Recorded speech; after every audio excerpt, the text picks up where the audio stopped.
গুলি, নির্যাতন, গুম, মামলা আটকাতে লাগলো। আমাদের তরুণ ছাত্র সমাজ হাসিনার গুলির মুখে আবু সাইদ মুগ্ধরা বুক পেতে দিল। ফ্যাসিবাদ পরাজিত হলো, বাংলাদেশ বিজয়ী হলো। 5ই আগস্ট বাধ্য হয়ে শেখ হাসিনা তার বোন রেহানা হেলিকপ্টার করে বঙ্গভবন থেকে ভারতে পালিয়ে গেল।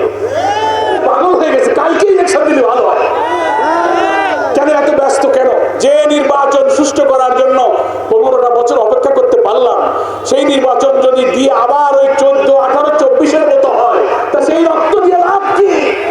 এই 2000 জীবনের মূল্য কোথায়? আর চাঁদাবাজি, মস্তানি, মারামারি হবে না।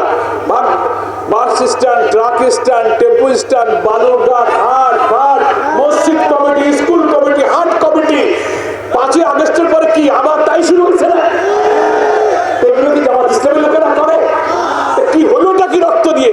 আরে কথা কইতে গেলে কেউ কেউ আবার কষ্ট পায়, বলে আমাকে কইছে কি, আমি কি কারো নাম কইছি? তা আপনি খেপেন কেন? তাতে বোঝা যায় যে আপনি আকামটা করেন, ওই জন্য আপনি খেপেন কেন? এখন আমাদের এই দেশটা কোন দিকে যাচ্ছে আমি জানি না। বরগুনাবাসী আগামী নির্বাচন যদি হয়, ইনশাল্লাহ হবে, আমরা আর 14, 18, 24-এর ইলেকশন হতে দেব